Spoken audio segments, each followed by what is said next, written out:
ప్రార్థన. మహోన్నతుడైన మా పరమ తండ్రి, కృతజ్ఞతల దేవ తండ్రి, మరొక దినాన్ని మాకిచ్చి మీ మాటలు మాట్లాడుకోవడానికి, మమ్మల్ని ఒకరికొకరు విశ్వాసంలో బలపరుచుకోవడానికి మీరు మాకిచ్చిన సమయాన్ని బట్టి కృతజ్ఞతలు తండ్రి.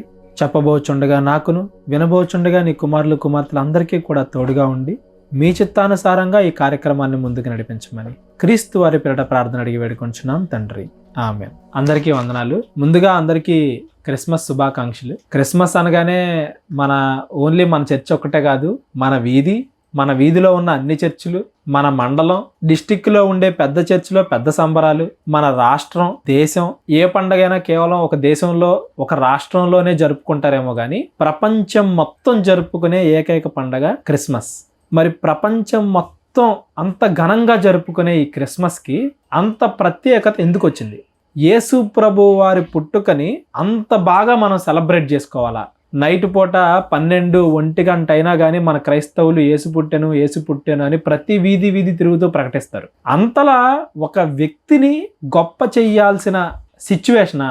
అసలు క్రిస్మస్కి అంత గొప్ప ప్రాధాన్యత, అంత ప్రత్యేకత, అంత విశిష్టత ఎందుకు వచ్చింది అనేది ఈరోజు మనం మాట్లాడుకుందాం. క్రిస్మస్ అనగానే క్రీస్తు వారు పుట్టిన సందర్భం, ఇది అందరికీ తెలుసు.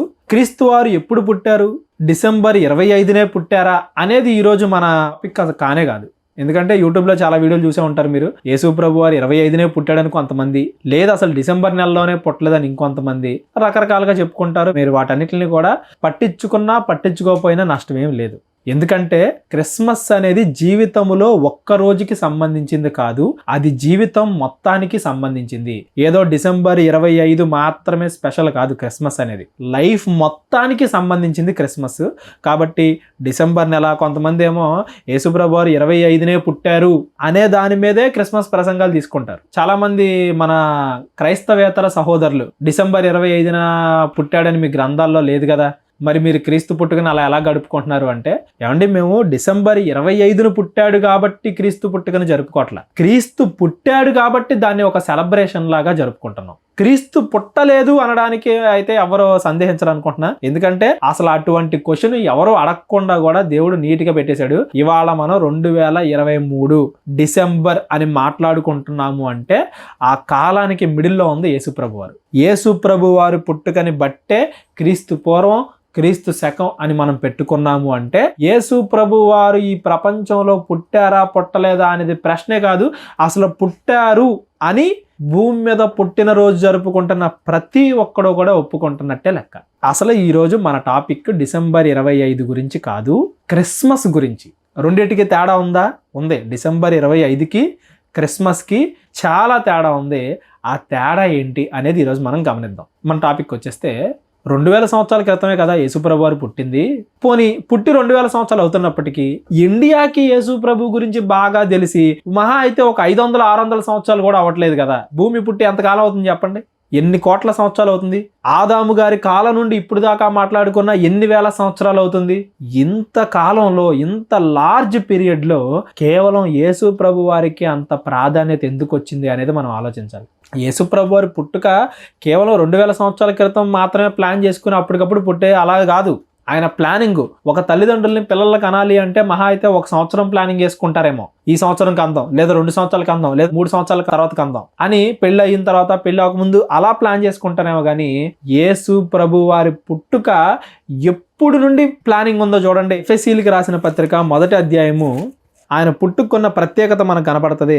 కింద నుండి చదువుకుందాం, 4వ వచనం నుండి చదువుకుందాం. ఎట్లనగా తన ప్రియుని యందు తాను ఉచితముగా మనకు అనుగ్రహించిన కృపామహిమకు కీర్తి కలుగునట్లు తన చిత్త ప్రకారమైన దయా సంకల్పం అంటే అనుకోవాలి, నా కుమారుడు ఈ టైంలో పుట్టాలి అనే సంకల్పము చొప్పున యేసుక్రీస్తు ద్వారా తనకు కుమారులుగా స్వీకరించుటకై మనలను ముందుగా తన కోసము నిర్ణయించుకొని మనము తన ఎదుట పరిశుద్ధులము నిర్దోషములై ఉండవాలని జగత్తు పునాది వేయబడక మునుపే ప్రేమ చేత ఆయన క్రీస్తులో మనలను ఏర్పాటు చేసుకొనెను. అంటే అంటే యేసుప్రభు వారు పుట్టాలి, ఆయన మన మనసులను మార్చాలి. ఇవాళ క్రిస్మస్ జరుపుకుంటున్న ప్రతి ఒక్కరి లైఫ్ లో ఏదో ఒక అద్భుతాన్ని యేసుప్రభు వారు చేశారు. నేను పాపినైతే నన్ను రక్షించడం అవ్వచ్చు, ఏదైనా కష్టాల్లో ఉంటే నన్ను కాపాడడం అవ్వచ్చు, జ్ఞానము లేని వారికి దేవుడు ఉన్నాడని జ్ఞానాన్ని కలుగజేసిన విధానం అవ్వచ్చు, ఏదైనా కానీ మన లైఫ్ లో చేంజ్, మారు మనస్సు కలుగజేయడానికి కారణం యేసుప్రభు వారు అలా కలగజేయాలి అనే ప్రణాళిక జగత్తు పునాది వేయబడక మునుపే,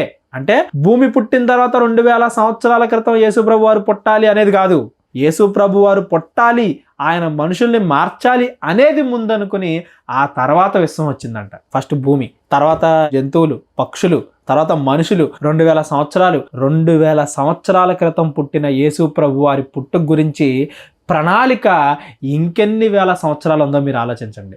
అందుకే పాత నిబంధనలో ఏ పుస్తకాన్ని మనం చూసినా కానీ ఆదికాండం నుండి మలాకీ గ్రంథం వరకు యేసు ప్రభు వారి పుట్టుక గురించిన ప్రస్తావన లేని పుస్తకం లేదు. ప్రతి పుస్తకంలో కూడా ఒకళ్ళు వస్తారు మిమ్మల్ని రక్షించడానికి, ఒకళ్ళు వస్తారు మిమ్మల్ని కాపాడడానికి, మనుషుల పాపాలను పోగొట్టడానికి ఒక మనిషి వస్తాడు అని ప్రతి పుస్తకంలో ఆదికాండం నుండి మలాకీ గ్రంథం వరకు మనం చూసాము. అంటే ఆయన కోసం రోడ్ ఎలా సిద్ధపరుస్తున్నారో, ఎలా మార్గాన్ని సిద్ధపరుస్తున్నారో మనం ముందు నుండి కూడా అబ్జర్వ్ చేయొచ్చు.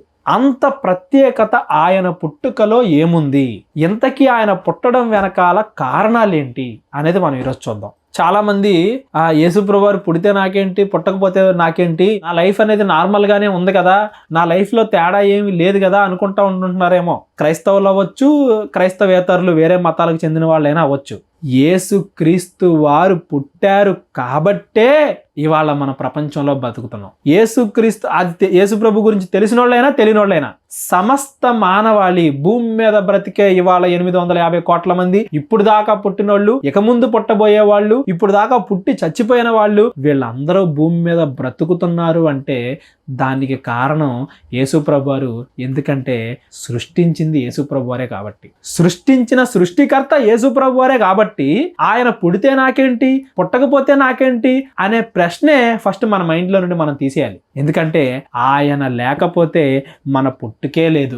ఫస్ట్ పాయింట్, యేసుప్రభు వారు మన పుట్టుకు కారణం అయితే, పుట్టిన తరువాత మనకి స్వతంత్రాన్ని ఇచ్చిన తర్వాత స్వతంత్రాన్ని ఉపయోగించుకుని మనం చెడ్డ పనులు చేసేస్తుంటే ఆ చెడ్డ పనులు చేసే వారిని శిక్షించకుండా వాళ్ళని రక్షించడానికి మరలా యేసుప్రభు వారు భూమి మీద పుట్టారు. మనం దేవుడి డెఫినేషన్ మాట్లాడుకున్నాం. Energy neither be created not be destroyed. దేవుడికి ఆది లేదు, అంతము లేదు, పుట్టుక లేదు, చావు లేదు.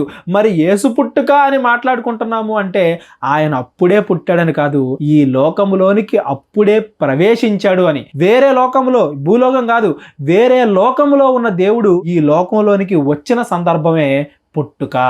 అదే మనం మాట్లాడుకుంటాం హెబ్రీలకు రాసిన పత్రిక.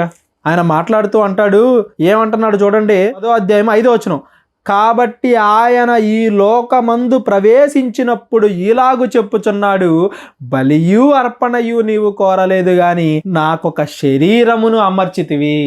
దైవం, దేవుడు మనుష్య రూపాన్ని ధరించుకుని భూమి మీదకి మనిషిగా పుట్టాడు. ఎగ్జాంపుల్కి నేను పలానా డిసెంబర్ 1వ తేదీన పుట్టాను అనుకుందాం. డిసెంబర్ 1వ తేదీన నేను భూమి మీదకి వచ్చానంటే నవంబర్ 30వ తేదీ నేను ఎక్కడున్నాను?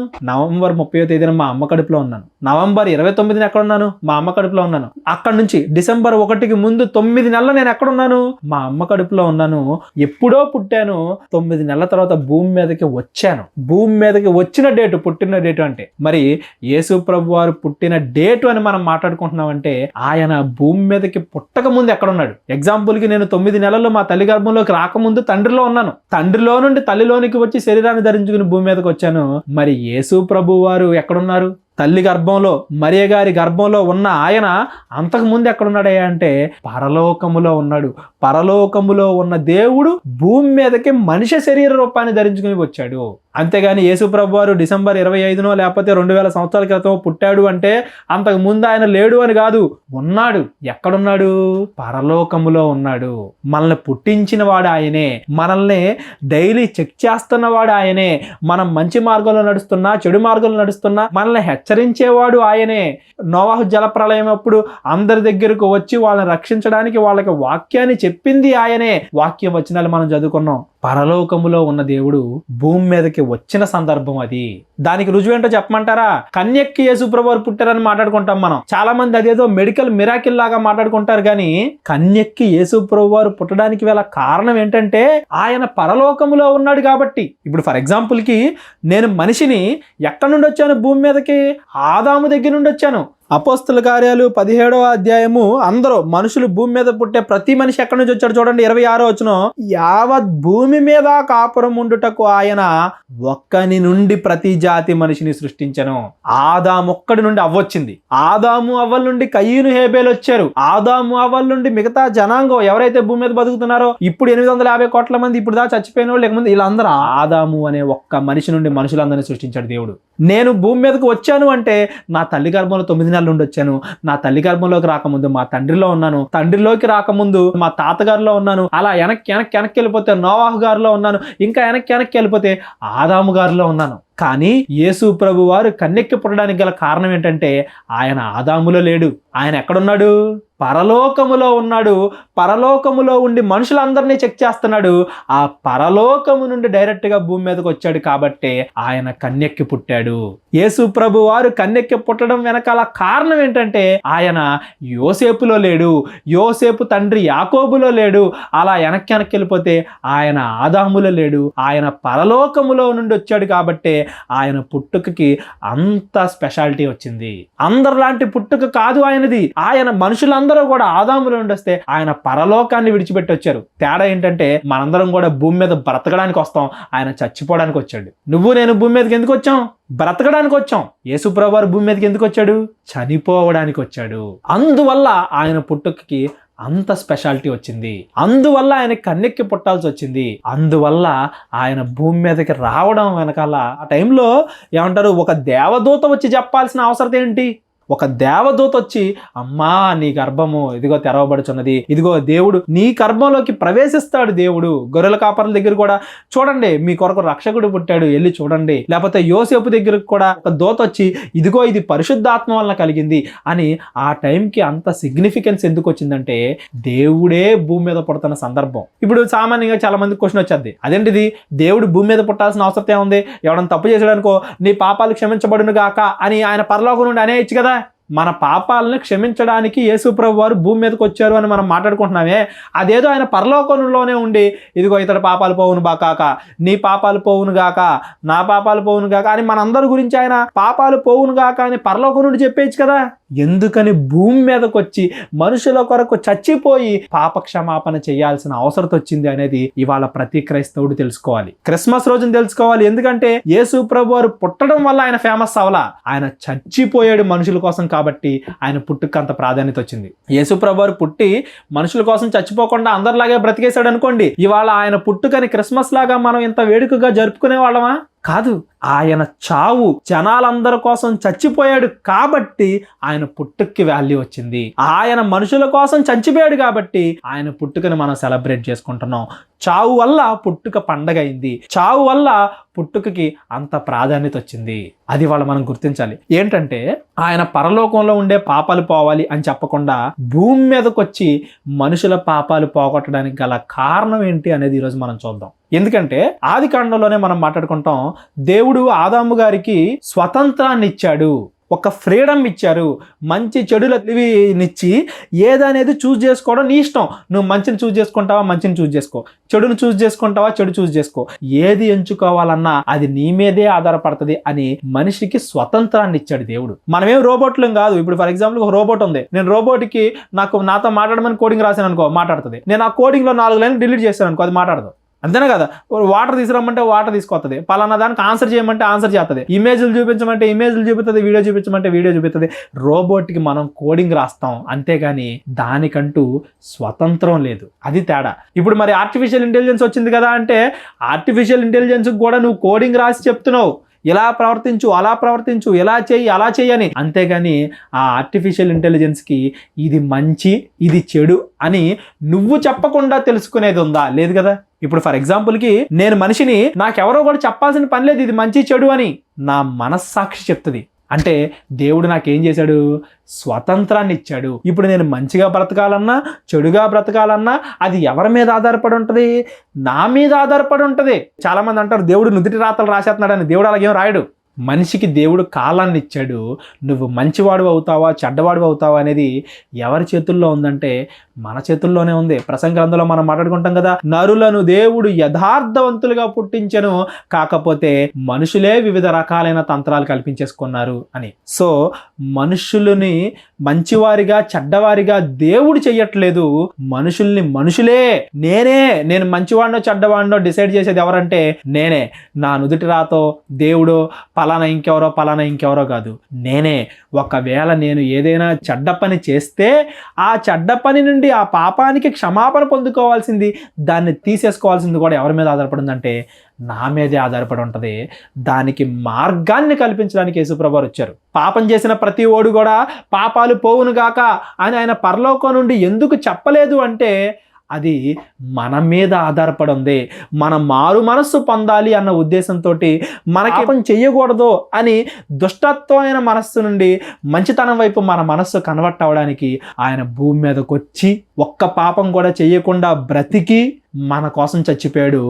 ఆ విషయాన్ని చూసి నేను మారు మనసు పొందుతున్నాను, అందువల్ల నేను పాప క్షమాపణ పొందుకోవడానికి అర్హుణ్ణయ్యాను. ఇప్పుడు ఉదాహరణకే ఇద్దరు మనుషులు ఉన్నారు. ఒకడు పాపాలు ఒప్పుకోవట్లా, ఆడు తప్పు చేశాడని నన్ను ఒప్పుకోకుండా ఇంకా తప్పులు చేయాలనుకుంటున్నాడు. ఇంకొకడు తప్పు చేసి ప్రభువా నేను తప్పు చేశాను నన్ను క్షమించు అని అడుగుతున్నాడు. ఇద్దరిలో పాప క్షమాపణకి ఎవరు అర్హులు చెప్పండి? ఎవరు అర్హులు? ఎవరైతే పశ్చాత్తాపడతాడో వాడే అర్హుడు. యేసు ప్రభువారు మరణించేటప్పుడు సిలువ దగ్గర ఇద్దరిని చూసాం మనం, దొంగల్ని. ఒకడు మంచోడు ఒకడు చెడ్డోడు. ఎలా మంచోడయ్యాడు ఎలా చెడ్డోడయ్యాడు? ఇద్దరు అంత ముందు తప్పు చేసిన వాళ్ళే కదా.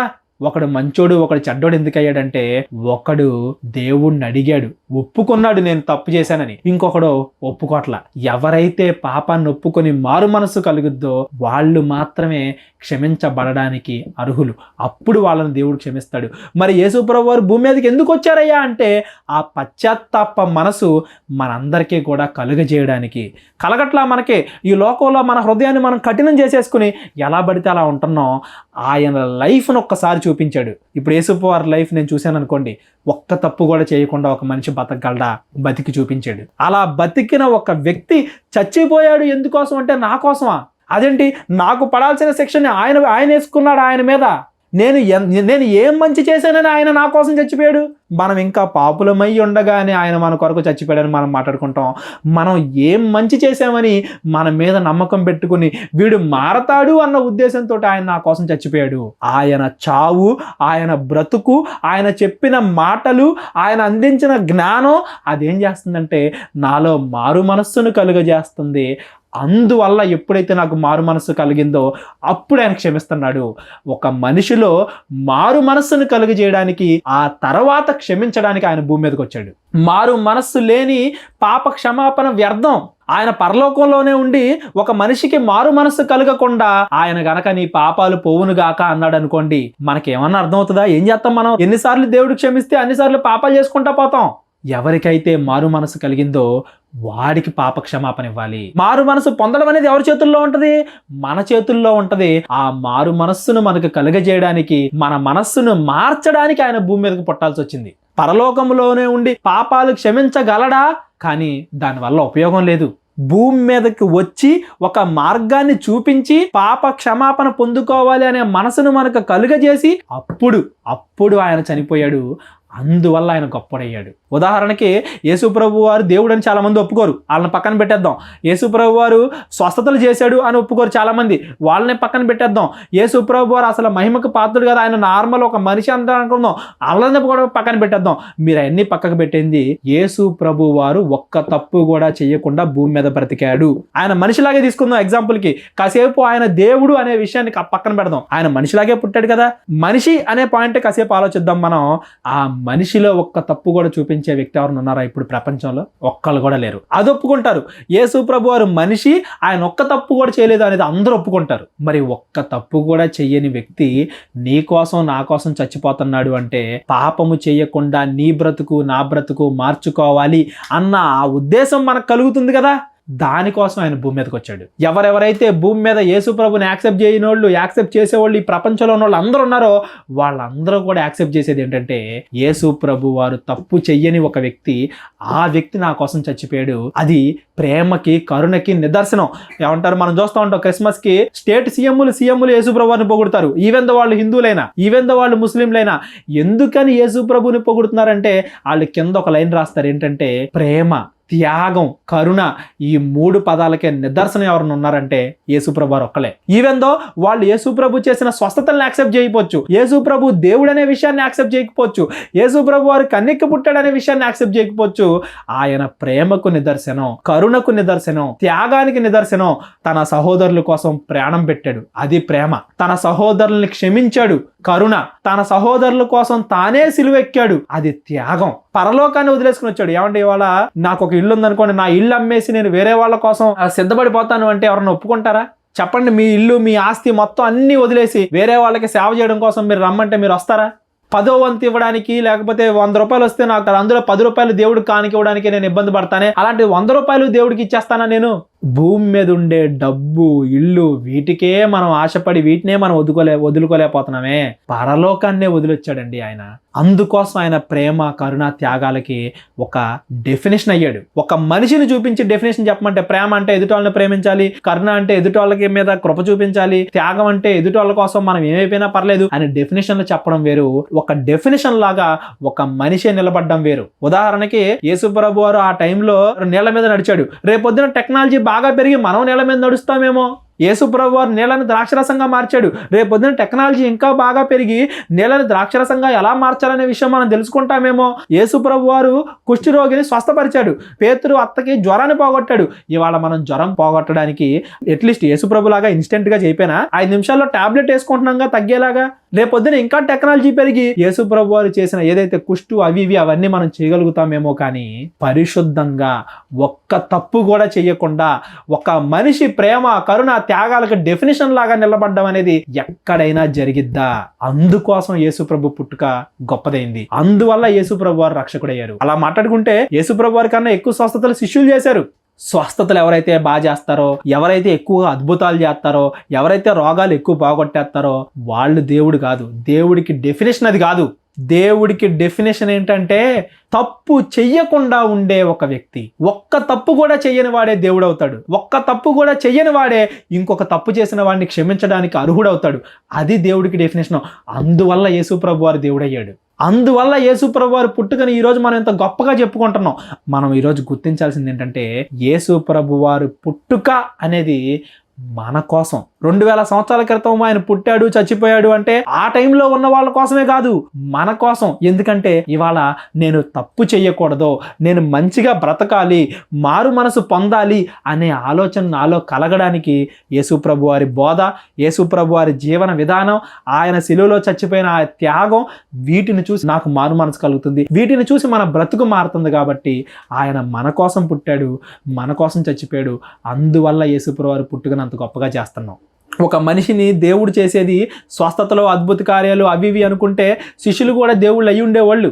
ఒక మనిషిని దేవుణ్ణి చేసేవి ఏంటివంటే ఆయన యొక్క పవిత్రత, పరిశుద్ధత. అది దేవుడు మనుషుల్లో కూడా తీసుకురావాలని కోరుకున్నాడు. అది మన చేతుల్లో ఉంది. మనకి ఈవెందో స్వతంత్రాన్ని ఇచ్చినా కానీ అది మన ద్వారా తీసుకురావాలి అనుకున్నాడు. కాబట్టి పరలోకాన్ని విడిచి భూమి మీద పుట్టాల్సిన అవసరం వచ్చింది యేసుప్రభు వారు. ఇది మొత్తాన్ని ఇప్పుడు దాకా మనం ఏదైతే విషయం మాట్లాడుకున్నామో ఈ మొత్తాన్ని యేసుప్రభు వారు కొన్ని ఉపమానాల్లో కూడా చెప్పడం మనం చూస్తాం. ఆ ఉపమానాలు చూద్దాం చూడండి. ఉదాహరణకి ఆ ఉపమానాలు చూద్దాం చూడండి. మనం మత్తయి సువార్త 21వ అధ్యాయము 33వ వచనం నుండి చూద్దాం. యేసుప్రభు వారు చెప్తున్నారు ఉపమానం. మరి యొక్క ఉపమానము వినుడి. ఇంటి యజమానుడు ఒకడుండెను. అతడు ద్రాక్ష తోట నాటించి దాని చుట్టూ కంచె వేయించి అందులో ద్రాక్షల తొట్టి తొలిపించి గోపురము కట్టించి కాపులను దాని గొత్తకిచ్చి దేశాంతరము పోయెను. ఒక వ్యవసాయం చేసినట్టుగా మనకు కనపడుతుంది. ఒక ద్రాక్ష తోట యజమాని చేశాడు, అతడు దేశాంతరం వెళ్ళాడు. తర్వాత ఏం జరిగిందో చూద్దాం. పండ్ల కాలము సమీపించినప్పుడు పండ్లలో తన భాగము తీసుకొని వచ్చుటకు ఆ కాపుల యొద్దకు తన దాసులను అంపగా ఆ కాపులు అతని దాసులను పట్టుకొని ఒకనిని కొట్టిరి, ఒకనిని చంపిరి, మరి ఒకని మీద రాళ్ళు రువ్విరి. ఏమండి, ఇది మన ద్రాక్ష తోట అంటే ఈ లోకాన్ని తీసుకోండి. దేవుడు ఈ లోకాన్ని సృష్టించి మీరు మంచిగాను చెడ్డగాను ఉండే స్వతంత్రం మీకు ఇచ్చాను, మీరు మంచిగా బ్రతకండి అని చెప్పాడు. మన కాలం అయిపోయిన తర్వాత మంచోళ్ళని ఆయన పట్టుకెళ్ళిపోదామని వస్తుంటే మంచోళ్ళను కూడా చెడ్డోళ్ళగా మారుస్తూ మనం ఆ మంచిగా మార్చడానికి ఎవరైతే వచ్చారో వాళ్ళందరినీ ఏం చేసామంట, కొట్టారంట, కొంతమందిని చంపారంట, కొంతమంది మీద రాళ్ళు రువ్వారంట. ఇవాళ మంచి చేస్తాం అనే వాళ్ళని ఎంతమందిని చంపుతున్నారు. క్రైస్తవుల మీద ఎన్ని అఘాయిత్యాలు జరుగుతున్నాయి, సోషల్ సర్వీస్ చేద్దాం అనే వాళ్ళ మీద ఎన్ని అఘాయిత్యాలు జరుగుతున్నాయి. బయట కొంతమంది వ్యక్తులు అవ్వచ్చు, కొన్ని సొసైటీలు అవ్వచ్చు, గవర్నమెంటే కొన్నిటికి వ్యతిరేకంగా మారిపోయి ఏమంటారు, మంచి చేద్దాం అనుకునే వాళ్ళకి వ్యతిరేకంగా తయారవుతుంది. అదే వచనం ఇక్కడ చెప్పబడింది ఒక ఉపమానంలాగా. ఎవరైతే మంచి చేద్దాం అనుకున్నారో, మంచి మనుషుల్ని తయారు చేద్దాం అనుకున్నారో, దేవుడికి మంచి వారిని గిఫ్ట్గా ఇద్దాం అనుకున్నారో వాళ్ళ పనిని అడ్డగించి మార్చడానికి వచ్చిన వాళ్ళని చంపుతున్నామంట. ఆ తర్వాత అతడు కోపడ్డాడా యజమాని, సరే వీళ్ళకి జ్ఞానం లేదు, వీళ్ళు పాడైపోయారు, ఎదవల్లాగా అయిపోయారు అనుకుని మరొక అవకాశాన్ని ఇస్తున్నాడు ఆయన. మరలా అతడు మునుపటి కంటే ఎక్కువ మందిని ఇతర దాసులను పంపగా వారు వీరిని ఆ ప్రకారమే చేసిరి. ఆయన ఒకవేళ పాపం పెరిగిందా అని కృప పెంచాడు, సరే ఇంకొంత ఎక్కువ మందిని పంపిస్తే అన్న ఉపయోగం ఉంటుందేమో అనుకున్నాడు. కానీ వీళ్ళు ఏం చేశారంట, వాళ్ళను కూడా అలాగే చంపారంట. తర్వాత తుదకు నా కుమారుణ్ణి సన్మానించదరు అనుకుని తన కుమారునే వారి వద్దకు పంపెను. సరే వీళ్ళందరూ ఎవరు చెప్పినా వినట్లేదు, అట్లీస్ట్ నా కుమారుడు వెళ్ళి చెప్తే అన్నా వింటారేమో, నా కుమారుణ్ణన్నా గొప్పగా చూస్తారేమో అని చివరికి ఆయన కుమారుణ్ణే పంపించాడంట. అప్పుడంట చూడండి, ఆయనను ఆ కాపులు ఆ కుమారుని చూచి ఇతడు వారసుడు, ఇతనిని చంపి ఇతని స్వాస్థ్యము తీసుకొందము రండని తమలో తాము చెప్పుకొనిరి. ఇతడు వారసుడు అంటే ఇతడు మంచివాడు, ఇతన్ని చంపేస్తే అసలు లోకంలో మంచే లేకుండా పోద్ది అనుకున్నారు. కానీ ఫైనల్గా అతన్ని చంపేశారు. అప్పుడు ఏం జరిగిందో చూడండి, తమలో తాము చెప్పుకొనిరి అతనిని పట్టుకొని ద్రాక్ష తోట వెలుపల పడవేసి చంపిరి. కాబట్టి ఆ ద్రాక్ష తోట యజమానుడు వచ్చినప్పుడు ఆ కాపులను ఏమి చేయును అని వారు అడిగాను. మీరు చెప్పండి, మీరైతే ఏం చేస్తారు? పరలోక సంబంధమైన విషయాలు అర్థమయ్యేలాగా భూమి మీద చెప్తున్నాడు ఆయన. నీ పొలాన్ని ఒకడు కౌలుకి ఇచ్చావు, చివరిలో నీకు ఇవ్వాల్సింది తీసుకురామని పంపించావు కొంతమందిని, నువ్వు పంపించిన వాళ్ళందరినీ ఆ కౌలుకి తీసుకునే వాళ్ళు చంపేస్తున్నారు. చివరికి నీ కుమారుణ్ణి పంపించావు, నీ కుమారుణ్ణి కూడా చంపేశారు. భూమి నీది, పంట నీది, అన్ని నీయే, అయినా కానీ వాళ్ళు అలా చేశారు. అంటే పరలోక సంబంధమైన విషయాల్ని, మంచి చెడులకు సంబంధించిన విషయాల్ని, మంచివారిని చెడ్డవారిని, మంచివారిని తయారు చేయడానికి వచ్చిన వారిని, మంచి చెప్పడానికి వచ్చిన వారిని కంపేర్ చేస్తూ ఆయన ద్రాక్ష తోట ఎగ్జాంపుల్ చెప్పాడు. ఈరోజు మీ పొలమో మీ ఇల్లు ఎగ్జాంపుల్ తీసుకుని చెప్పండి, మీరైతే ఏం చేస్తారు? ఏం చేస్తారంట చూడండి, వారు ఆ దుర్మార్గులను కఠినముగా సంహరించి వాటి కాలమందు తనకు పంటలను చెల్లించినట్టు ఇతర కాపులను ఆ ద్రాక్ష తోటలు గుర్తుకిచ్చిన ఆయనతో చెప్పి వాళ్ళని తీసేసి వేరే వాళ్ళని పెట్టుకోవాలి, వాళ్ళందరిని చంపేశాను. ఇది బతుకున్నప్పుడు చెప్పినప్పుడు ఆయన తెలియదానే నన్ను చంపేస్తారు ఇల్లని తెలుసు, అయినా కానీ వాళ్ళని మార్చడానికి ప్రయత్నిస్తున్నాడు. ఎందుకంటే ఆయన భూమి మీదకి వచ్చిన పనే అది. ఇస్కరియోతు యోధ పక్కనే ఉన్నాడు, ఆయన అప్పగిస్తాడు యేసుప్రభువారిని చంపేస్తారు అని తెలిసినా కానీ ఇస్కరియోతు యోధాని పక్కనే పెట్టుకుని ఇంకా ఇంకా ఇంకా ఇంకా చెప్పడానికి ప్రయత్నిస్తున్నాడు. ఇస్కరియోతు యోధ మారు, ఇలా చేయి, అలా చేయి, అలా చేయి. ఆయన కాళ్ళకి నూనె రాసేటప్పుడు కూడా ఇస్కరియోతు యోధాలో ఉన్న భావం యేసుప్రభు వారికి తెలీదా? అతడు దొంగ అయి ఉన్నందున అని రాయబడుతుంది మనకి బైబిల్లో. అంటే తెలుసు అతడు దొంగ ఏమంటారు, డబ్బులు దొంగలించడానికి ఆయన పక్కన ఉన్నాడని తెలుసు. అయినా కానీ యేసుప్రభు వారు అతన్ని క్షమించి అతడు ఇంకా మారతాడేమో, ఇంకొంత సమయం నాతో ఉంటే మారతాడేమో, ఇంకా నేను చేసే ప్రసంగాలు విని మారతాడేమో, ఇంకా నేను చెప్పే వాక్యం విని మారతాడేమో అని పక్కనే పెట్టుకున్నాడు. ఎందుకంటే ఒక మనిషిని పాపం నుండి తొలగించి మారు మనస్సు కలిగేలా చేయడానికే యేసుప్రభు వారు భూమి మీదకి వచ్చారు. మారుతున్నామా లేదనేది ఎవరి చేతుల్లో ఉంటుంది? మన చేతుల్లో ఉంటుంది. ఆ మనస్సును మార్చగలగడానికి సాధ్యమైనంత వరకు ఆయన ప్రతిదీ మన కళ్ళ ముందు పెట్టాడు. జస్ట్ మనం వాటిని యాక్సెప్ట్ చేయడం వరకే మనకి మిగిలింది. ఇది యేసుప్రభు వారు భూమి మీద బతుకున్నప్పుడు చెప్పిన ఉపమానం, ఆయన చచ్చిపోతడానికి ముందే తెలుసు. అందుకే చెప్పాడు ఆయన ఏమని, ఇల్లు కట్టు వారు నిషేధించిన రాయి మూలకు తలరాయి ఆయను. అంటే ఏంటి, ఈ రాయిని పడగొట్టేస్తే ఇల్లు మొత్తం కూలిపోద్ది అనుకున్నారు వాళ్ళు, ఆ రాయ ఇల్లు మొత్తాన్ని నిలబెట్టింది. కుమారుణ్ణి చంపేస్తే భూమి మీద మంచి అనేదే లేకుండా పోద్ది అనుకుంది దెయ్యం, అపవాది. కానీ ఆ కుమారుణ్ణి చంపేయడం వల్లనే ఆయన పాపుల కోసం చచ్చిపోయి మంచిని ఇంకా పెంచాడు. ఆయన చచ్చిపోతే ఇంకా మంచోళ్ళు ఎవరో ఉండరు అనుకున్నారు, అపవాది సంతానం కానీ చెడ్డవాళ్ళు కానీ. కానీ ఆయన చనిపోయి మంచివారి సంఖ్యను విస్తారముగా పెంచేశాడు. ఆయన చావును బట్టి మారు మనస్సు పొందిన వాళ్ళ సంఖ్యని విస్తారంగా పెంచేశాడు. అందులో ఇవాళ వచ్చిన వాళ్ళమే మనందరం కూడా. ఆయన చనిపోవడాన్ని బట్టి చూసి మారు మనస్సు పొందిన వాళ్ళము. ఆయన జీవితాన్ని చూసి ఇంత బాగా ఇప్పుడు ఆయన చెప్పిన మాటలే ఇవాళ దేశాలకి రాజ్యాంగాలు వచ్చాయన్నా కానీ ఆ రోజు యేసు ప్రభు వారు చెప్పిన మాటలే బేసు. ఇవాళ ఫిలాసఫీ ఏదొచ్చినా కానీ ఇది మంచి ఇది చెడు అని అందరూ చెప్తున్నారు అంటే అవన్నీ ఎక్కడి నుండి వచ్చాయంటే యేసుప్రభు వారు చెప్పిన దగ్గర నుండే వచ్చాయి. ప్రపంచంలో మొట్టమొదట ప్రింట్ చేయబడిన బుక్ ఏంటో తెలుసా? బైబిల్. తర్వాత క్రియేట్ చేయబడిన ప్రతి పుస్తకం కూడా దేన్ని ఇన్స్పిరేషన్గా తీసుకుంది? బైబిల్ ఇన్స్పిరేషన్గా తీసుకుంది. బైబిల్ ఇన్స్పిరేషన్గా తీసుకోవడం అంటే ఏంటి? బైబిల్లో యేసుప్రభు వారు చెప్పిన మాటల్ని, దేవుడు చెప్పిన మాటల్ని ఇన్స్పిరేషన్గా తీసుకొని ప్రతి ఫిలాసఫీ పుట్టింది. మంచి చెడులకి అర్థాన్ని చెప్పిందే బైబిల్. అంటే మంచి చెడులకు అర్థాన్ని చెప్పిందే యేసుక్రీస్తు వారు. ఆయన్ని బేస్ చేసుకుని ఇవాళ ప్రపంచం అంతా మంచిని ప్రోత్సహిస్తుంది అంటే ఆయన మూలరాయి అయిపోయాడు. చూడండి, ఎవరినైతే చంపేస్తే ప్రపంచంలో మంచే లేకుండా పోయిద్ది అనుకుందో అపవాది, అతని చావును బట్టే ప్రపంచంలో మంచి ఇంకా నిలబడి ఉంది. ఒకవేళ ఆ రోజున యేసుప్రభు వారు చచ్చిపోకపోతే మంచి అంటే ఏంటో తెలియక, చెడు అంటే ఏంటో తెలియక ప్రపంచం మొత్తం కొట్టుకు చచ్చేది. జనాలను చంపడమే మంచి అనుకున్నారు అప్పటిదాకా. జనాల మీద ఆధిపత్యం చలాయించడమే మంచి అనుకున్నారు అప్పటిదాకా. జనాల్ని బానిసలుగా చేసుకుని మనం వాళ్ళ మీద ఏలడమే మంచి అనుకున్నారు అప్పటిదాకా. యేసు ప్రభు వారు వచ్చి డెఫినేషన్ చెప్పారు. ఎవడైతే హెచ్చించబడాలనుకుంటున్నాడో వాడు తగ్గించబడాలి. ఎవడైతే అధికారిగా ఉండకూడదు అనుకుంటున్నాడో వాడు సేవ చేయాలి. జనాలకి సేవ చేస్తేనే వాడు నిజమైన అధికారం అవుతాడు అని ఆయన ఎగ్జాంపుల్ చూపించాడు.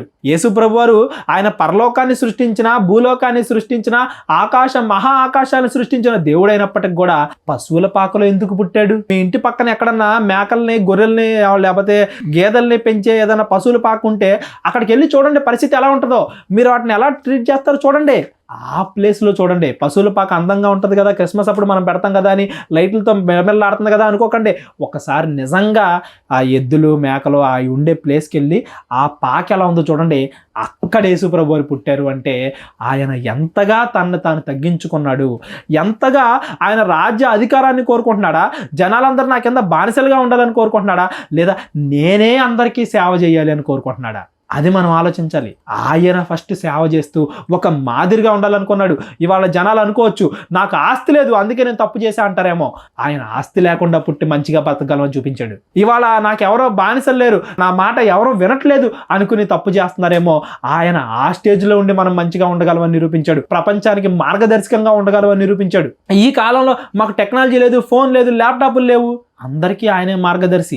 నాకు పెళ్లి లేదు, ఒక అమ్మాయి దొరకట్లేదు పెళ్లి చేసుకోవడానికి అంటారేమో. అసలు భూమి మీద ఏదైతే మనం కష్టం అని మాట్లాడుకుంటామో ప్రతి కష్టాన్ని ఆయన అనుభవించి ఒక మార్గదర్శకంగా మనకు నిలబడ్డాడు. అన్నం లేదు తినటానికంటే యేసు ప్రభువారు ఎన్ని పూటల పస్తులు ఉన్నారో మనకు బైబిల్లో చదివితే మనకు అర్థమవుతుంది. ఎన్ని పూటలు నిద్రలో ఉన్నాడో, నిద్ర లేకుండా ఉన్నాడో, ఎన్ని పూటలు ఎదుటి వాళ్ళకి హెల్ప్ చేయడానికి ఆయన ఇబ్బంది పడ్డాడో. ఆయన ప్రార్థన చేస్తుంటే ఆయన కన్నీళ్లు రక్తంగా కారేయని మనం చదువుకుంటాం. ఆయన రక్తములో ఆఖరి బొట్టు కూడా ఇతరుల కోసం ఆయన అర్పించాడు అంటే ప్రతి ఒక్కరికి ఆయన మార్గదర్శి. అదే ఒకవేళ ఆయన రాజు కుటుంబంలో పుట్టాడు అనుకో, ఆయన కాబట్టి రాజు కుటుంబంలో పుట్టాడు, ఇప్పుడు నేను ఎలాగ ఆయన అనుసరించగలను అనొచ్చు మనం. అంతేనా? ఆయన బాగా డబ్బు ఉన్న దగ్గర పుట్టాడు అనుకో, ఆయనకు డబ్బు ఉంది అందువల్లే ఆయన దేవుడు అయ్యాడు, మంచి చేయగలిగాడు. ఇవాళ నాకు డబ్బు లేదు, నేనేం మంచి చేస్తాను, నేను ఆడ మంచిగా ఉంటాను, నేను అలా పాపం చేయకుండా ఉంటానని మనం అనవచ్చేమో. అలాంటి ఛాన్సే లేకుండా ప్రతి ఒక్కరికి మాదిరిగా నిలిచి మనం మారడానికి కూడా ఒక అవకాశాన్ని, ఒక పాత్ని సెట్ చేశాడు ఆయన. అందువల్ల ఆయన గొప్పడు. ఎంత బాగా మన ముందు నిదర్శనాలు పెట్టి, ఎంత బాగా మనకి ఎగ్జాంపుల్స్ చూపించి, మనందరూ క్రిస్మస్ రోజున మనం ఏమేమి చూస్తాం చూడండి, అన్నీ ఆయన పెట్టిన ఎగ్జాంపుల్సే. కొత్త బట్టలు వేసుకుంటాం. కొత్త బట్టలు వేసుకోవడం వెనకాల రీజన్ ఏంటి? మనసు మార్చుకోవాలి అనే దానికి సింబల్ అది. కొత్త బట్టలు ఎందుకు వేసుకుంటాం? మనసు మార్చుకోవాలి. అప్పుడు దాకా పాపాలు చేస్తూ లోకానుసారంగా బ్రతికిన మన మనసు అనేది మంచి పనులు చేస్తూ దేవునికి ఇష్టానుసారంగా మారాలి అని మన మనసు మారడానికి అది ఒక సింబల్. పశువుల పాక ఎందుకు పెడతాం? అంతగా మనల్ని మనం తగ్గించుకోవాలి. ఎదుటి వాళ్ళలాగా గొప్పగా చూడకూడదు, కొంతమందిని హీనంగా చూడకూడదు, కొంతమందిని గొప్పగా చూసి ఆడలేదు పెద్ద తోపులని మనం అనుకోకూడదు. ప్రతి దాంట్లో మనం తగ్గించబడాలనే దానికి పశువుల పాక ఒక సింబల్, ఒక గుర్తులాగా పెట్టాడు దాన్ని. పుట్టుక, ఒకళ్ళు పుట్టడం వల్ల ఫేమస్ అవరో, చావును బట్టి పుట్టుకి ప్రాధాన్యత వస్తుంది, చావును బట్టి పుట్టుకి ప్రత్యేకత వస్తుంది అని నిరూపించాడు ఆయన. మన బ్రతుకు మనం చచ్చిపోయేంత వరకు ఎలా ఉంటున్నాం అనే దాన్ని బట్టి మన పుట్టుకకి ప్రాధాన్యత పెరుగుద్ది. మనం నిజంగా దేవుని కోసం పుట్టామా లేకపోతే నరకానికి వెళ్ళిపోవడానికి పుట్టామా అనేది మన బ్రతుకు మీద ఆధారపడి ఉంటుంది. చచ్చిపోయే టైంలో మనం ఉండేదాన్ని బట్టి ఉంటుంది. ఒకవేళ మన దగ్గర ఇన్ని దృష్టాంతాలు ఉన్నా, ఇంతగా మనకి యేసుప్రభు వారు ఇన్ని ఎగ్జాంపుల్స్ చెప్పినా, ఇన్ని మంచి మాటలు చెప్పినా, ఎంత చెప్పినా కానీ మనం ఒకవేళ ఇంకా పాపం చేస్తూ బ్రతుకున్నట్లయితే ఆ తర్వాత ఏం జరిగిద్దో ఇంకో ఉపమానం చెప్తున్నాడు చూడండి ఆయన. సేమ్ అలాంటి ఉపమానం ఇంకోటి చెప్తున్నాడు చూడండి. 22వ అధ్యాయంలో యేసు వారికి ఉత్తరం ఇచ్చుచు తిరిగి ఉపమాన రీతిగా ఇట్లా, నేను పరలోక రాజ్యము ఒక కుమారుణ్ణి పెండ్లి విందు చేసిన ఒక రాజును పోలి ఉన్నది. ఒక రాజు అంట విందు ఇచ్చాడంట, దేవుడు పిలుస్తున్నాడు మంచోళ్ళుగా మారమని. ఆ పెండ్లి విందుకు పిలువబడిన వారిని రప్పించుటకు ఆయన తన దాసులను పంపినప్పుడు వారు రానోళ్ళకు పేరి, ఆ కాగా అతడు, ఇదిగో నా విందు సిద్ధపరిచి ఉన్నాను, ఎద్దులను కొవ్విన పశువులను వధింపబడినవి అంతయు సిద్ధముగా ఉన్నది, పెండ్లి విందుకు రండని పిలువబడని వారితో చెప్పి వేరే దాసులను కూడా పంపాను. కానీ వారు లక్ష్యము చేయక ఒకడు తన పొలమునకు మరి ఒకడు తన వర్తమునకు తక్కిన వారు అతని దాసులను పట్టుకుని అవమానపరిచి చంపిరి. వాళ్ళు పనులు చెప్తున్నారంట. ఏమని? ఒకడేమో నాకు పొలం ఉంది, నా పొలం పని చేసుకోవాలంటున్నాడంట. ఎవరే మంచిగా మారరా బాబు, నీ తప్పులు మానేసుకోరా బాబు అంటే. ఇంకోడేమో నాకు వ్యాపారం పోతుంది అన్నాడంట. ఇంకోడేమో నాకు ఈరోజు జర్నీ ఉంది, నేను ఈరోజు ఆ ఊరికి వెళ్ళాలంటున్నాడంట. భూమి మీద ఉండే కారణాలు చూపిస్తే మనం ఫైనల్గా భూమిలోనే కలిసిపోతాం. అసలు భూమి మీద ప్రతిదీ దేవుడు ఎందుకు పెట్టాడు? పరలోకం గురించి మనం తెలుసుకోవాలని. చెట్టు ఎందుకు పెట్టాడు? విత్తనం చచ్చి బతుకుతుంది కదా అని మనకు తెలియాలని. ఆకాశ పక్షులు ఎందుకు పెట్టాడు? వాటిని పోషిస్తున్న దేవుడు నిన్ను పోషించలేడని తెలుసుకోవాలని. యేసుప్రభు వారు చెప్పిన ప్రతి మాటని జ్ఞాపకం చేసుకోండి. ఇవన్నీ తెలుసుకొని మనం మారు మనసు పొందకుండా, దేవుని పిల్లల్లాగా మంచిగా బ్రతకకుండా, ఎదుటి వాళ్ళకి సహాయం చేయకుండా, ఇంకోసారి తప్పు చేయాలంటే భయపడకుండా, మనం గనక నాకు పొలం ఉంది, నాకు ఆ పని ఉంది, నాకు ఈ పని ఉంది అని దేవుడి మాటలను ఎప్పుడైతే మనం దూరం పెడతామో, ఇంకా ఆ మాటలు చెప్పడానికి వచ్చిన వాళ్ళని అవమానపరుస్తామో, అది ఇంకా పెద్ద అవమానపరుస్తామో, అప్పుడేం జరుగుతుందో చూడండి. చంపిరి. కాబట్టి రాజు కోపపడి, ఫస్ట్ ఏంటంట కోపపడి, బీభత్సం కోపం వచ్చిందనా, కోపపడి తన దండ్లను పంపి ఆ నరహంతకులను సంహరించి వారి పట్టణములను తగలబెట్టించెను. అప్పుడు అతడు పెండ్లి విందు సిద్ధముగా ఉన్నది కానీ పిలువబడిన వారు పాత్రులు కారు గనుక రాజమార్గములకు పోయి మీకు కనబడిన వారందరినీ పెండ్లి విందుకు పిలువడని తన దాసులతో చెప్పాను. అంటే దాని ఉద్దేశం ఏంటి? ఫస్ట్ ఎవరెవరి దగ్గరికి అయితే పిలిచారో వారు వెళ్ళలేదు. వాళ్ళ లైఫ్ ఇక్కడంటే ఇలా చెప్పబడింది. దాని ఉపమానం, ఇది ఉపమానం. రియల్గా మాట్లాడుకుంటే వాళ్ళందరూ ఎక్కడికి పోతారు? నరకానికి పోతారు. క్రైస్తవులు గనక కరెక్ట్గా ఉండకుండా నరకానికి వెళ్ళిపోయే లెక్కలో ఉంటే ఆయన ఏంటి, ఇంకా అన్యుల్లో ఎవరన్నా మారేవాళ్ళు ఉన్నారా అని వాళ్ళ దగ్గరికి కూడా వెళ్తున్నాడంట. ఫస్ట్ మన దగ్గరికి వచ్చింది దేవుని వాక్యం. మనం గనక మంచిగా బ్రతకకపోతే వేరే వాళ్ళు రావడానికి సిద్ధంగా ఉన్నారు. ఎంతమంది ఉన్నారు చూడండి. ఇవాళ క్రైస్తవంలోకి ఎంతమంది మారుతున్నారు చూడండి. ఎప్పుడు మన క్రైస్తవం పెరుగుతూనే ఉంది. ఎవరో ఒకళ్ళు యేసుప్రభుని నమ్ముకుంటానే ఉన్నారు. ప్రతిరోజు తండోపతండాలుగా ఎంతమంది దేవునిలోకి వస్తున్నారు చూడండి. మరి మన దగ్గరికి ముందు వచ్చింది, మనం ఆ భాగ్యాన్ని పోగొట్టుకొని మొదటి వారం కడపటి వారం అయిపోతున్నామేమో చూసుకోండి. నాకన్నా ముందు నాకు వాక్యం చెప్పిన వాళ్ళు చాలామంది, నాకన్నా పెద్దవాళ్ళు, తెల్లంటుకులు వచ్చేసిన వాళ్ళు, ముసలి వాళ్ళు కూడా చాలామంది ఉన్నారు. దేవునిలో నుండి తొలగిపోయిన వాళ్ళు కూడా అందులో కొంతమంది ఉన్నారు. దేవునిలో నిలబడిన వాళ్ళు కూడా ఉన్నారు. మరి నాకన్నా ముందు నుంచి దేవుని తెలుసుకొని నరకానికి వెళ్ళిపోయిన వాళ్ళ పరిస్థితి ఏంటో మీరు ఆలోచించండి. పిలిచాడంట.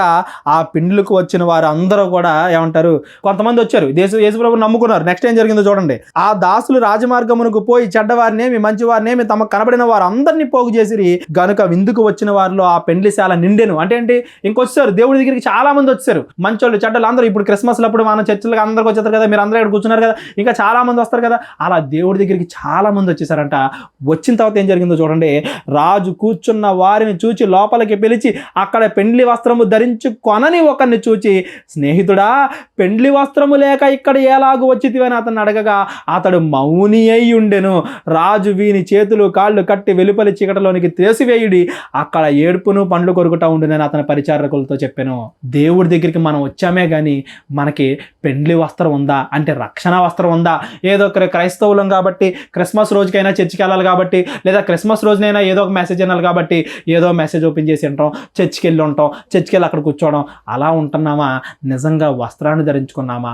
ఒకవేళ వెళ్ళి అక్కడికి వెళ్ళి ఊరికే కూర్చున్నాం, మనం మారు మనసు పొందలేదు, మన మనసు మారలేదు, ఊరికే వెళ్ళి కూర్చుంటే దేవుడు ఏదో చేస్తాడని అపనమ్మకంతో వచ్చి కూర్చున్నాము అంటే మాత్రం దేవుడు అంటున్నాడు, ఫైనల్గా మనం వెళ్ళేది నరకానికే కాబట్టి నువ్వు వచ్చి కూర్చున్నా అది వేస్ట్ అయిపోద్ది. మనం దేవుడి దగ్గరికి వచ్చాం, ఎలాగో మంచో చెడో మొత్తానికి ఎలాగో అలా కష్టపడి మొత్తానికి పెళ్లి విందుకు వచ్చాం అంటే దేవుడి దగ్గరికి వచ్చాం. వచ్చిన తర్వాత అయినా కానీ యేసు ప్రభు వారు చెప్పిన ప్రతి మాటని కూడా మన హృదయంలోనికి ఎక్కించుకొని దాని వెనకాల భావాన్ని తెలుసుకొని బైబిల్ని కరెక్ట్గా నేర్చుకొని దేవుడికి ఇష్టానుసారంగా మనం బ్రతకాలి. అంటే రక్షణ అనే వస్త్రాన్ని మనం ధరించుకోవాలి. మనం ఎన్ని మెసేజ్లు చేసాం, అన్ని ఏమంటారు, బైబిల్కి సంబంధించిన కోర్సు విన్నారు మీరు, బాప్తిజానికి సంబంధించినవి విన్నారు. అవన్నీ కూడా దేనికోసం అంటే మన మనసు మారడానికి, తప్పు చేయకుండా మనల్ని ఉంచడానికి, దేవుడితో మనల్ని సహవాసంలో ఉంచడానికి. అవన్నీ ఎప్పుడైతే పాసిబుల్ అవుతాయో అప్పుడు మన రక్షణ వస్త్రాన్ని ధరించుకున్న వాళ్ళు అవుతాం. అది నిజమైన క్రిస్మస్ అవుతుంది. భూమి మీదకి యేసు ప్రభు వారు 2000 సంవత్సరాల క్రితం వచ్చారు, చనిపోయారు కూడా. ఆయన మన హృదయంలోనికి ఎప్పుడైతే వస్తాడో అది నిజమైన క్రిస్మస్. మరియ యొక్క జీవితంలోనికి యేసు ప్రభు వారు ఎప్పుడైతే ప్రవేశించారో అది ఆమెకి నిజమైన క్రిస్మస్. పేతురు జీవితంలోనికి యేసు ప్రభు వారు ఎప్పుడైతే ప్రవేశించారో అది పేతురు జీవితంలో నిజమైన క్రిస్మస్. యేసు ప్రభు వారు భూమి మీదకి వచ్చి ఆల్రెడీ 2000 సంవత్సరాలు అయిపోతుంది. ఆయన మన జీవితంలోకి ఎప్పుడైతే వస్తాడో, మన జీవితాన్ని ఎప్పుడైతే మారుస్తాడో, పాపము చేయాలి అనే మనసును దాన్ని చంపేసి మంచి చేయాలి, మంచిగా బ్రతకాలి, తప్పు చేయకూడదు, దేవునితో సహవాసంలో ఉండాలి, ప్రార్థనలోను సహవాసంలోను బోధలోను ఉండాలి, ఒక సంఘంతో కలిసి ఉండాలి. ఇలా మన మనసును ఎప్పుడైతే మార్చుకుంటామో ఆ మనసులోనికి ఎప్పుడైతే యేసుప్రభు వారు వస్తారో అది నిజమైన మన జీవితంలో క్రిస్మస్ అవుతుంది. డిసెంబర్ 25 జనవరి 1 లేకపోతే అది కాదు, మన జీవితంలోనికి యేసు ప్రభు వారు వచ్చిన రోజే నిజమైన క్రిస్మస్ అవుతుంది. అటువంటి నిజమైన క్రిస్మస్ని మీరు అందరూ జరుపుకోవాలని నేను మనస్ఫూర్తిగా కోరుకుంటున్నాను. మన మెసేజ్లు ఏవైతే ఉన్నాయో అవన్నీ మీరు వినండి, విని దేవుడి గురించి నా ఫుల్ క్లారిటీని తెలుసుకోండి, ఇంకా అనేక మందికి తెలియజేయండి, అనేక మందికి నిజమైన క్రిస్మస్ని పరిచయం చేయండి, వాళ్ళ జీవితాల్లోకి యేసు ప్రభు వారిని పరిచయం చేయండి. మనకున్న కష్టాలు దేవుడి కంటే మనకి పెద్దగా కనపడవచ్చు. ఎప్పుడైతే ఒక్కసారి దేవునికి అవకాశం ఇస్తామో అప్పుడు దేవుడు వాటిని తుడిచిపెట్టేస్తాడు. అది నిజమైన క్రిస్మస్ అవుతుంది. ఆంద్రే వెళ్ళి పేతురు నేను మెస్సీని చూశాను అని చెప్పినప్పుడు పేతురుకి నిజమైన క్రిస్మస్ కాదు. ఎప్పుడైతే పేతురు యేసు ప్రభు వారికి ఛాన్స్ ఇచ్చాడో, యేసు ప్రభు వారు పేతురు జీవితాన్ని మార్చారో అది నిజమైన క్రిస్మస్. మన జీవితాలను కూడా యేసు ప్రభు వారు ఎప్పుడైతే మారుస్తారో అది నిజమైన క్రిస్మస్ అవుతుంది. కొత్త సంవత్సరం వస్తుంది. కొత్త సంవత్సరం అనేది ఏం చేయాలి? మన జీవితాన్ని మార్చాలి. జీవితాన్ని మార్చిన రోజు అది నిజమైన క్రిస్మస్ అవుతుంది. అది నిజమైన నూతన సంవత్సరం అవుతుంది. అది నిజమైన నూతన మార్పు అవుతుంది. యేసు ప్రభు ఎవరి జీవితంలోనికి వస్తాడో వాడు నూతన సృష్టి అని మనం చదువుకున్నాం. అలాగా మనం కొత్త సంవత్సరంలోకి, కొత్త జీవితంలోనికి, కొత్త మార్గంలోనికి, పాపాలను పోగొట్టుకోవాలనే మనసులోనికి ఎప్పుడైతే మనం వస్తామో నిజంగా అది మన జీవితంలోకి నిజంగా యేసు ప్రభు వారు వచ్చడం అవుతుంది. అది నిజంగా క్రిస్మస్ అవుతుంది. అలా మీరు అందరూ జరుపుకోవాలని నేను కోరుకుంటున్నాను. మరొకసారి అందరికీ క్రిస్మస్ శుభాకాంక్షలు చెప్పుకుంటున్నాను. అందరూ కూడా మంచిగా పార్టిసిపేట్ చేయండి, ఆనందకరంగా ఉండండి, క్రిస్మస్ యొక్క భావాన్ని కూడా గుర్తించండి, ఆ భావాన్ని ప్రతి ఒక్కరికి కూడా తెలియజేయండి. సంఘంతో మీరందరూ కలిసి ఉండాలి. సంఘాన్ని మీరందరూ కూడా మీ ఫ్యామిలీగా పెట్టుకుని వాళ్ళ కొరకు ప్రార్థించాలి. సంఘం కొరకు, క్రైస్తవుల కొరకు, క్రైస్తవంలోకి ఇంకా ఎవరైతే కొత్తగా రాబోతున్నారో వాళ్ళ కొరకు మీరందరూ కూడా ప్రార్థించి ఇంకా మా పరిచర్కి సహాయం చేయండి. డిస్క్రిప్షన్లో లింకులు ఉంటాయి, మీరు చూడండి. మీ యొక్క జీవితాన్ని దేవునికి దగ్గర చేసుకోవాలని కోరుకుంటున్నాను. ప్రార్థన చేసుకుందాం, కళ్ళు మూసుకుందాం. ప్రార్థన. మహోన్నతుడైన మా పరమ తండ్రి, కృతజ్ఞతల దేవా, ఇప్పటివరకు మేము మాట్లాడుకున్న ప్రతి విషయంలోనూ మీరు తోడున్న దాన్ని బట్టి కృతజ్ఞతలు తండ్రి. మీ కుమారుణ్ణి మా కొరకు భూమి మీదకి పంపించి, మా కొరకు భూమి మీద అతన్ని అర్పించి మాకు మాదిరిగా ఉంచారు తండ్రి. అందుని బట్టి కృతజ్ఞతలు తండ్రి. యేసు ప్రభువు వారు భూమి మీదకి వచ్చి 2000 సంవత్సరాలు అవుతున్నప్పటికీ కూడా ఎప్పుడైతే ఆయన మా జీవితంలోనికి వస్తారో, మా హృదయాలు ఎప్పుడైతే మారతాయో, మా హృదయంలోనికి ఎప్పుడైతే ఆయన వస్తారో అది నిజమైన క్రిస్మస్ అని మేమందరము గుర్తించి ఆ నిజమైన క్రిస్మస్ని మేమందరము జరుపుకునేలాగున మాకు సహాయము దయచేయండి తండ్రి. ఈ వాక్యాలన్నీ మేము నేర్చుకొని అనేక మందికి వీటిని ప్రకటించి క్రిస్మస్ తార వలె మేమందరము వెలగడానికి, అనేక మందిని మీకు దగ్గర చేయడానికి మాకు సహాయం దయచేయండి తండ్రి. మరి ఎవరెవరైతే వింటున్నారో వారందరినీ జ్ఞాపకం చేసుకుని వాళ్ళ అవసరతలేవో మీకు తెలుసు తండ్రి. మీ చిత్తానుసారంగా వారికి ప్రతిఫలాన్ని ఇవ్వండి తండ్రి. మరి సంఘాన్ని, పరిచర్యని అందరినీ కూడా జ్ఞాపకం చేసుకుని మీ చిత్తానుసారంగా బదిలేవమని మరొకసారి మేమందరము కలుసుకొని మరిన్ని విషయాలు మాట్లాడుకునేలాగా కృప చూపించమని, అప్పటి వరకు యేసుక్రీస్తు వారే మా జీవితాలని మాదిరిగా మేము బ్రతకడానికి కృపద ఇచ్చేయమని, తోడుగా ఉండమని, మా కొరకు శిలువలో రక్తం కార్చిన మా ప్రభువును మీ ప్రియకుమారుడైన క్రీస్తు వారి అతి పరిశుద్ధమైన నామములో ఈ ప్రార్థన అడిగి వేడుకొంచున్నాం తండ్రి. ఆమెన్. ఆమెన్. అందరికీ వందనాలు.